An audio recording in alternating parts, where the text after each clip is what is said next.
बाहर से अनिल कुमार जी हैं, Tara medical hall, road number 12, Satyajit Sinha doctor जो आइज के हैं उनके बगल में इनकी दुकान है।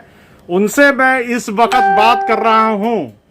ये दवाई के विषय में बहुत सारी जो दवाई है कोरोना अभी जो कोविड-21 में तो आउट ऑफ मार्केट हो गई हैं।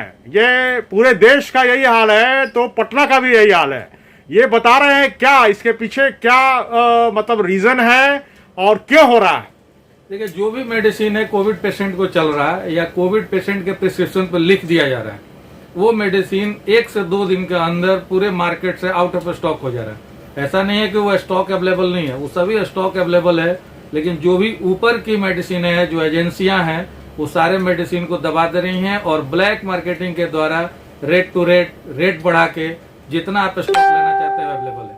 अब जो रिटेलर काउंटर है, अगर वो रेट टू रेट लेके आएगा तो पेशेंट को तो रेट बढ़ा के देगा ही। जी बिल्कुल बिल्कुल। इन पोजीशन पे जो दुकानदार बैठे हैं, वो पेशेंट को अगर बोलते हैं कि हम रेट बढ़ा के देंगे तो पेशेंट उनसे हाथापाई करने के लिए या लड़ने के लिए तैयार हो जाते हैं। यही सिचुएशन है पूरे पटना और पूरे बिहार के लिए। इस पे सरकार को कोई ना कोई एक्शन लेना चाहिए। जो होलसेलर मार्केट है, होलसेल मार्केट को डीआई के द्वारा गाइड कराना चाहिए, जिससे कि जो रेट पे पहले दवाइयां मिलती थी उसी रेट पे मिले, ताकि हम एमआरपी पे या एमआरपी से डिस्काउंट पे दे सके पेशेंट को। नहीं तो ड्रग इंस्पेक्टर का रोल से तो ज्यादा बड़ा जो उसके ऊपर के पदाधिकारी हैं उनका है। तो काम तो ड्रग इंस्पेक्टर का ही है ना जी। ड्रग इंस्पेक्टर जाके चेक करे जो भी दुकानें हैं भाई क्यों अवेलेबिलिटी नहीं है।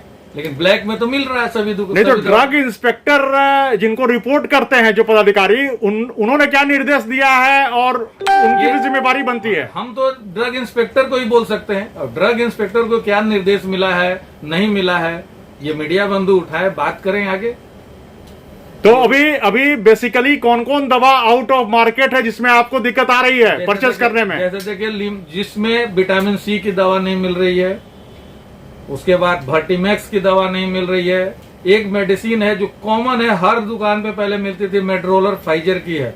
मेड्रोलर आउट ऑफ स्टॉक हो गया है, उसका कोई रोल नहीं है कोरोना में। लेकिन पेन के लिए वो एस्ट्रॉयड है, पेशेंट को लिखा जा रहा है, जिससे नहीं मिल रहा है।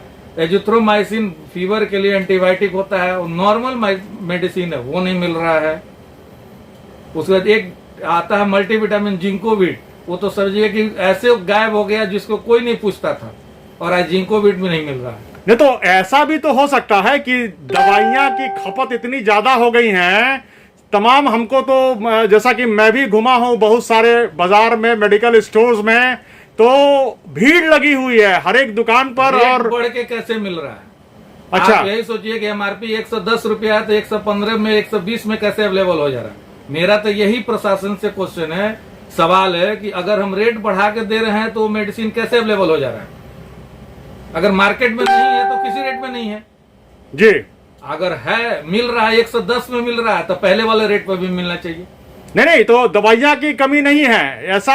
हमारे सोच के अनुसार दवाइयां की कमी नहीं है, ये सिर्फ मैनेजमेंट की कमी है। मैनेजमेंट की कमी है और क्रिएटेड प्रॉब्लम है जैसा लग रहा है। इसको क्रिएट कर दिया गया है। जो मेडिसिन आज तक मिल रहा है, अगर किसी भी कोरोना पेशेंट 10 पेशेंट पर लिख दिया गया और पता चल गया कि कोविड कोई चल रहा है, वो मेडिसिन गायब, अच्छा गायब हो जाएगा। तो ये भय व्याप्त है जनता में भी और उस भय का फायदा उठा रहे हैं। जनता को भी सोचना चाहिए कि जिसको नहीं रिक्वायरमेंट है वो मेडिसिन घर में परचेज करके रखने की चीज नहीं है। ये पब्लिक की भी गलती है कि लोग को पता चलता है कि अच्छा जिंकोविड चलने वाला है तो 10 पत्ता खरीद के घर में रख लो, कल फिर अगले दिन उसको फेंक दो, महीना दिन बाद फेंक दो। तो ये करने की जरूरत नहीं। मतलब होर्डिंग कर रहे हैं लोग। हाँ। इस वजह से भी तो कमी हो रहा है। इस वजह से भी कमी हो रहा है। ये भी कमी है पब्लिक के द्वारा भी, जिनको कोई रिक्वायरमेंट नहीं है लेकिन मेडिसिन एजिथ्रोमाइसिन है, घर में रख लो, फीवर होगा तो खाएंगे। अरे जब होगा तो मार्केट से लेंगे। इसलिए कि जिसको रिक्वायरमेंट है कम से कम उसको तो नहीं, तब रिटेलर जैसे आप लोगों जैसे रिटेलर के यहाँ भी तो उपलब्ध नहीं है ना दवा, तो फिर कहाँ जाए वो बेचारा, वो पेशेंट कहाँ जाए? यही रीजन है, जब होल्ड होने लगा है मेडिसिन, कुछ पब्लिक के पास भी होल्ड होने लगा है और डिमांड जब बढ़ा है, इसीलिए जो होलसेलर हैं वो भी उसको रोकने लगे हैं, वो भी रेट बढ़ा दिए। आज डिमांड कम हो जाए, कोविड पेशेंट तक ही जाए तो मिलेगा मेडिसिन। तो कोविड पेशेंट ही सिर्फ लें तो इसके लिए जागरूक कौन करेगा? ये जागरूक करने का काम पत्रकार बंधुओं का है, प्रशासन की है। $1 मिलियन क्वेश्चन ये है कि जनता में जागरूकता नहीं है। जिसको एक पत्ता चाहिए, एक स्ट्रिप चाहिए, वो 5 स्ट्रिप ले रहा है, वो 5 स्ट्रिप 10 स्ट्रिप तक ले रहा है, रिक्वेस्ट करके ले रहा है, रेट बढ़ा के ले रहा है, वो भी तो रेट देने को तैयार है। 10 रुपया के मेडिसिन। तो फिर इस तरीके से तो सिर्फ हम लोग जीएम रोड के व्यवसायी को जिम्मेदार नहीं मान सकते ना। जीएम रोड के व्यवसायी को नहीं कर सकते हैं। जीएम रोड के पास भी सीएनएफ से आता, हो सकता है सीएनएफ से ये बात हो, तो ये काम पता करने का प्रशासन का काम ना है कि कहां से मेडिसिन पे ये धांधली। एक तरीके से प्रशासनिक फेलियर मानिए इसको कि अगर ऐसा हो रहा है तो दवाई अगर उपलब्ध है तो। हाँ, क्योंकि मैं नहीं जानता हूं, मैं पत्रकार हूं। मेडिसिन उपलब्ध है। अच्छा, ऐसा नहीं है कि मेडिसिन उपलब्ध नहीं है, लेकिन वो ऊंचे दाम पर ब्लैक मार्केट में उपलब्ध है। फेवी फ्लू है, आप 1200 रुपया का मेडिसिन है, 2500 रुपया दीजिए, हर जगह अवेलेबल है। अच्छा अच्छा, डेक्सामेथासोन का हल बताइए क्या है? डेक्सामेथासोन अवेलेबल नहीं है। ओके, नहीं है, no, out of market. Out of market है। Vitamin C out of market. Vitamin C है, डबल रेट में मिल रहा है। डबल रेट में विटामिन सी मिल रहा है। विटामिन सी मिल रहा है। जिंको भी डबल रेट में मिल रहा है। डबल रेट में मिल रहा है। इसका मतलब कि रिटेलर भी मजबूर हैं कि अगर उनको ब्लैक मार्केट में दवा मिलेगा तो वो कैसे देंगे पेशेंट को सही दाम? रिटेलर के पास तो उनका जो भी बिजनेस वाले, जो भी उनके पास कस्टमर हैं, वो या पेशेंट हैं, वो तो उनके जानने वाले हैं। मान लीजिए हमसे यहाँ कोई परचेज करता था, हमारे मोहल्ले वाले हैं, वो सभी हमको जानते हैं, हम उनको कैसे ठग सकते हैं? लेकिन हम मजबूर हैं, या तो हम मेडिसिन लाएं तो रेट बढ़ा के दें, या बोल दे सीधा कि भैया मेरे पास नहीं है। बहुत सही बताया आपने, विस्तार से इन्होंने बताया। और अनिल कुमार जी, मनोजीत आनंद जो कि कार्यकर्ता हैं और बीजेपी के एक नेता भी हैं, ये भी इस समय, और साथ साथ बीबीसी के लिए इन्होंने इंटरप्रेटर का काम किया है। तो इन्होंने ही मुझे मिलवाया अनिल कुमार जी से, जिनका कि ये मेडिकल स्टोर है। बहुत साफगोई के साथ इन्होंने बताया, अनिल कुमार जी ने, कि क्या स्थिति है, क्या सूरत हाल है इस वक्त।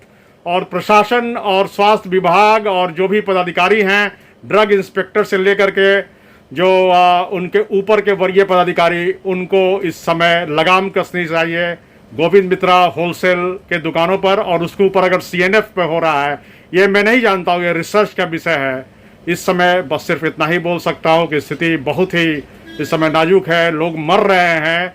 और अगर ये सब दवा अगर टाइमली मिल जाएगा पेशेंट को, तो कितनों को ऑक्सीजन से बचाया जा सकता है, मेरा तो यही मानना है। तो मैं राज आनंद हूँ, स्वतंत्र पत्रकारिता इस समय और यूट्यूब चैनल्स 2-3 हैं, उनके लिए मैं फ्रीलांस करता हूँ। 8340370418 मेरा सेल नंबर है, इस पर कांटेक्ट कर सकते हैं आप। ठीक है, धन्यवाद। तो राजेंद्र नगर रोड नंबर 12, ये अनिल कुमार जी का ये मेडिकल स्टोर, तारा मेडिकल हॉल। ठीक है, तो अनिल कुमार जी बहुत बहुत धन्यवाद।